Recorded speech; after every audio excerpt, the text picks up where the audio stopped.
ಹಿಂದಿನ ಲಾಗ್ ಒಳಗ ಶ್ರೀ ಸಿದ್ದಾರೂಢ ಅಜ್ಜಾರ್ ಚರಿತ್ರೆ ಕೇಳುವ ಆಸಕ್ತಿ ಯಾರ್ಯಾರಿಗೈತೆ ಅಂತ ಕೇಳಿದಕ್ಕ ಸರಿಸುಮಾರು 4000 ಮಂದಿ ಕಮೆಂಟ್ ಹಾಕಿರಿ. ಸೊ ನಿಮ್ ಸಲುವಾಗಿ ಈ ವಿಡಿಯೋ. ಶ್ರೀ ಸಿದ್ದಾರೂಢ ಸ್ವಾಮಿ ಅವರು 1836 ಮಾರ್ಚ್ 26ಕ್ಕೆ ರಾಮನವಮಿಯ ದಿನ ಇಂದಿನ ಬೀದರ್ ಜಿಲ್ಲೆ ಭಾಲ್ಕಿ ತಾಲೂಕಿನ ಚಳಕಾಪುರ ಗ್ರಾಮದ ಗುರುಶಂತಪ್ಪ ಹಾಗೂ ದೇವಮಲ್ಲಮ್ಮ ದಂಪತಿಗಳ ಉದರದಲ್ಲಿ 3ನೇ ಮಗನಾಗಿ ಜನ್ಮ ತಾಳ್ತಾರೆ. ತದನಂತರ ತಮ್ಮ 5ನೇ ವಯಸ್ಸಿಗೆ ಮನೆ ಬಿಟ್ಟು ಗುರುವಿನ ಶೋಧನೆಗೆ ಹೊರಟು ಶ್ರೋತ್ರಿಯ ಬ್ರಹ್ಮನಿಷ್ಠರಾದ ರಾಯಚೂರು ಜಿಲ್ಲೆ ಲಿಂಗಸ್ಗೂರ್ ತಾಲೂಕಿನ ಪರಮ ಪೂಜ್ಯ ಅಮರೇಶ್ವರ ಗುರು ಗಜದಂಡ ಶಿವಯೋಗಿಗಳನ್ನ ತಲುಪಿ ಅವರಲ್ಲಿ ಶಿಷ್ಯತ್ವವನ್ನು ಸ್ವೀಕರಿಸಿ ಆಪ್ತ, ಅಂಗ, ಸ್ಥಾನ ಹಾಗೂ ಸದ್ಭಾವಗಳೆಂಬ ಚತುರ್ವಿಧ ಸೇವೆಯನ್ನ ಮಾಡುತ್ತಾ ಕೆಲವು ಕಾಲ ಗುರು ಸೇವೆಯಲ್ಲಿ ಶಾಸ್ತ್ರ ಚಿಂತನೆಯಲ್ಲಿ ನಿರತರಾಗಿ ಗಜದಂಡ ಶಿವಯೋಗಿಗಳಿಂದ ಶ್ರೀ ಸಿದ್ದಾರೂಢ ಭಾರತಿ ಎಂದು ನಾಮ ಪಡೆದು ಗುರುವಿನ ಆದೇಶದಂತೆ ಲೋಕ ಕಲ್ಯಾಣಾರ್ಥವಾಗಿ ದೇಶ ಸಂಚಾರವನ್ನು ಕೈಗೊಂಡು ಸುಮಾರು 20 ವರ್ಷಗಳ ಕಾಲ ನೇಪಾಳ, ಟಿಬೆಟ್ ಹಾಗೂ ಪಾಕಿಸ್ತಾನದ ಕೆಲವು ಭಾಗಗಳನ್ನ ಒಳಗೊಂಡಂತೆ ಅಖಂಡ ಭಾರತವನ್ನ ಬರಿಯ ಕಾಲ್ನಡಿಗೆಯಲ್ಲಿ ಸಂಚರಿಸಿ ತಮ್ಮ 40ನೇ ವಯಸ್ಸಿಗೆ ಹುಬ್ಬಳ್ಳಿಗೆ ಬಂದು ನೆಲೆಸ್ತಾರೆ. ಶ್ರೀ ಸಿದ್ದಾರೂಢರ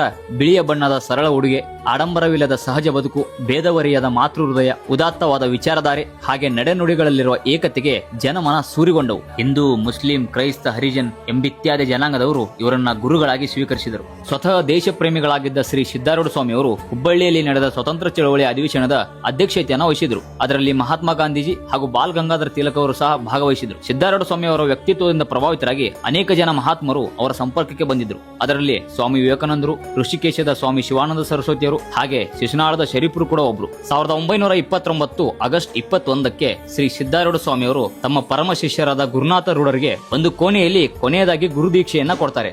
ಆಗ ತಮ್ಮ ಎಲ್ಲ ಶಕ್ತಿಯನ್ನ ಅವರಿಗೆ ಧಾರಣೆ ಮಾಡ್ತಾರೆ. ಅಲ್ಲಿಂದ ಮುಂದೆ ಗುರುನಾಥ ರೂಢರು ತಮ್ಮ ಜೀವನದುದ್ದಕ್ಕೂ ಮಾತೇ ಆಡಿರಲಿಲ್ಲವಂತೆ, ಮೌನವಾಗಿಯೇ ಉಳಿದು ಬಿಟ್ಟಿದ್ರಂತೆ.